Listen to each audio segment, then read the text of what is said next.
Hey, good morning, Pete, North Las Vegas. Done a few videos on this upper already. It's a brand new build using a Rock River Arms 20-inch rifle gas heavy barrel. It's a 1-in-9 twist Wylde chambering, parkerized or phosphated, whatever you want to call it. And it's chrome lined. Midwest Industries 2-piece drop-in.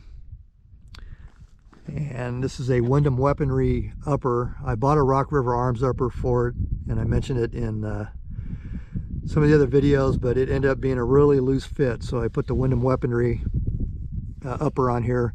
This is a DS Arms A4 detachable. It's very well machined. It's very tight. The elevation drum back here barely has any movement at all.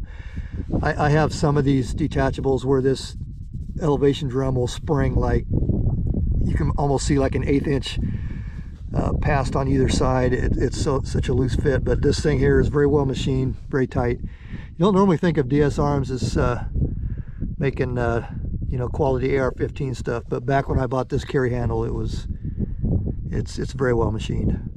I'm sitting on top of an old Colt blower that I have. It's got a velocity trigger in it, 3 pounds, so maybe that'll help me get on target.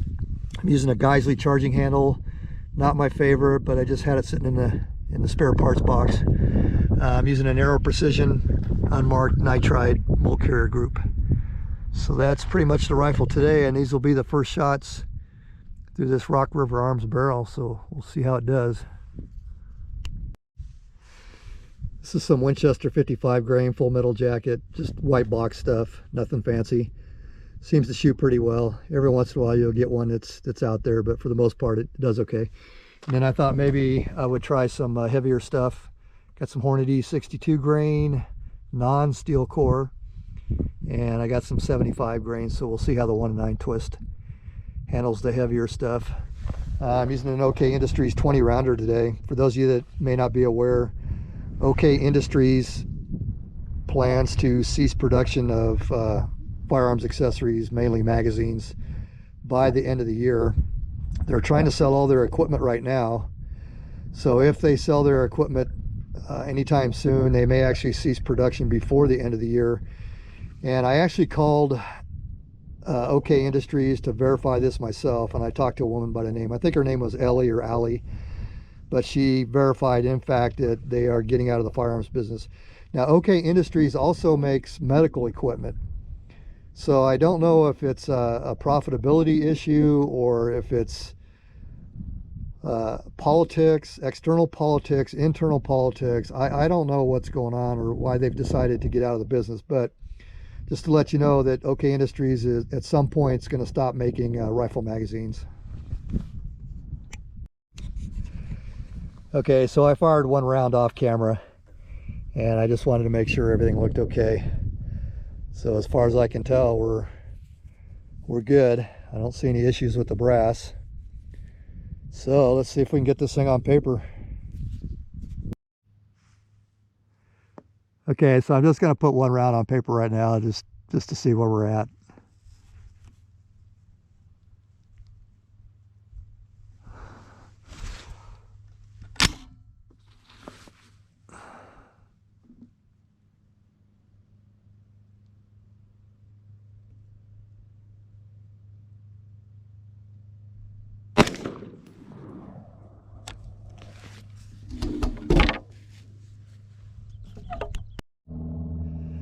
Okay, elevation's about right. It's pretty close. Looks like I gotta come over on the elevation a little bit. I mean the windage. I'm half asleep today. Okay, so I went 4 clicks to the right just in case that first round was an outlander or I did something. So we'll try a couple more rounds.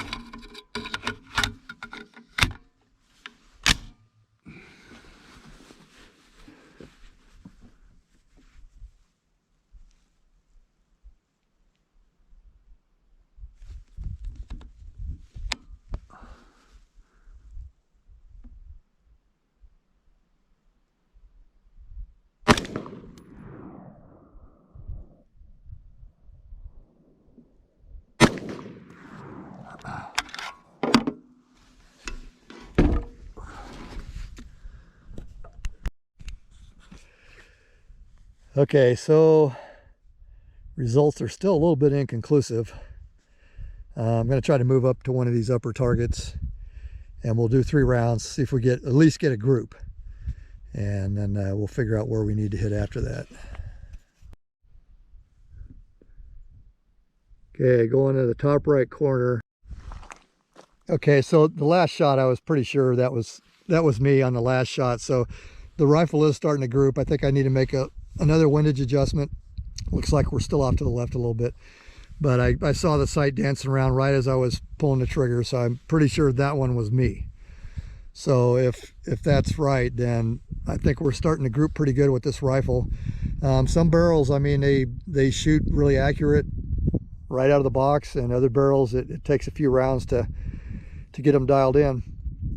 But yeah, we'll go to the left side here and do 3 more. I'll make another windage adjustment. Okay, so I moved the windage to the right 2 more clicks, and I went down 1 click on the front sight elevation. So hoping we're going to be a little closer.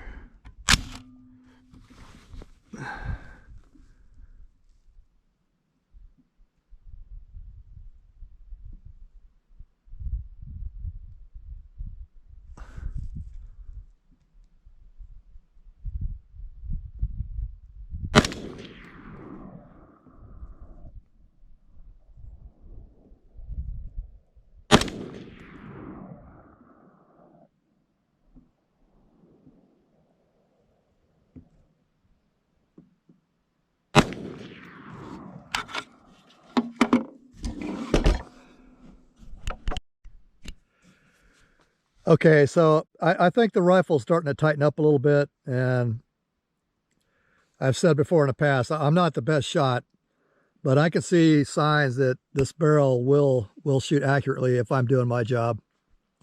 So I think windage, we're doing okay. I think I'm going to go down maybe 1 or 2 more clicks on the front sight to raise it up. Okay, so I made another windage adjustment, went down another click on the front sight. We're going to go on the bottom right.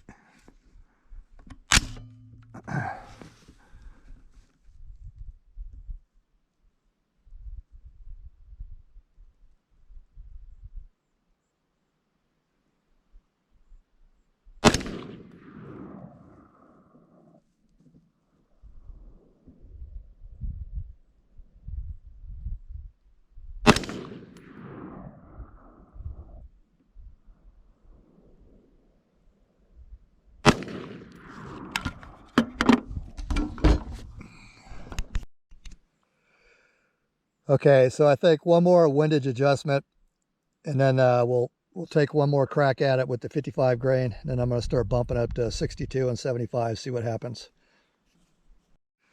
Okay, so that was my last set of 55 grain. I got the windage dialed in pretty good, and at this point I'm going to make a judgment call, and it's not the barrel, it's me.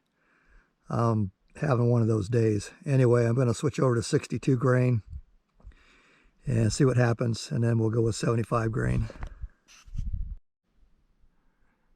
Okay, so the next rounds will be 62 grain, and I'll be shooting at the center.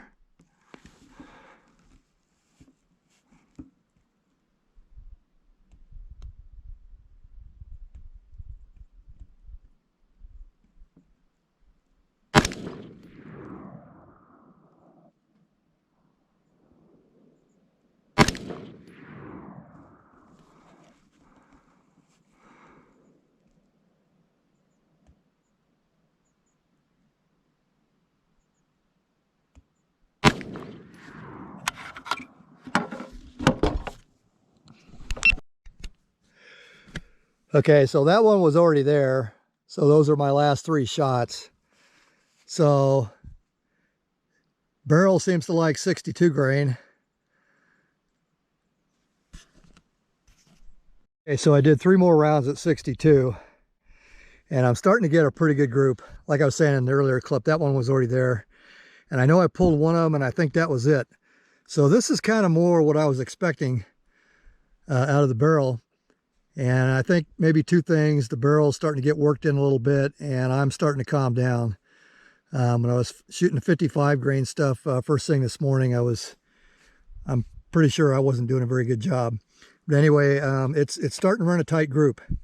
So I'm getting more and more happy with this barrel. So I'm going to switch over to 75 grain, and then we'll do some final thoughts after that. I'm going to do all the 75 grain off camera, and I'll show you the results. Okay, so these are my last two rounds with 75 grain, and those two are in the same hole and one right next to it. So that's a nice tight group. And this one here, that was me. I was going up and down on the elevation. I wasn't getting the exact same cheek weld on the back of the rifle, so my elevation was slightly changing. But windage, right on the money. Okay, so final thoughts on the 55 grain. When I first started out this morning, I think a lot of that was me. I mean, it still shot well, but normally I do a little better. And I think it was a combination of things. Like I said, me just being a little bit jittery, and then, you know, a brand new barrel. And then by the time I switched over to the 62 grain, I was starting to calm down a little bit on the rifle and get a better idea of where it was hitting. So that was my 62 grain stuff. And then by the time I got to the 75 grain, that's two bullets right there and one right next to it. Over here, I did a pretty good job with windage, but I know I was going up and down on elevation. I was moving my cheek weld around on the buttstock, and it kept changing the elevation. So this kind of seems like it's counterintuitive, like it goes against the general consensus that a 1 in 9 twist generally won't shoot the heavier stuff as well. But in this case, like I said, I don't know if it was barrel break-in or just me calming down, but it was like the higher in bullet weight I went with this 1 in 9 twist, it seems like the better the barrel was doing. But I know I'm kind of repeating myself, but it could have been a combination of things. Sometimes brand new barrels, they take a little while to get broken in and get their accuracy.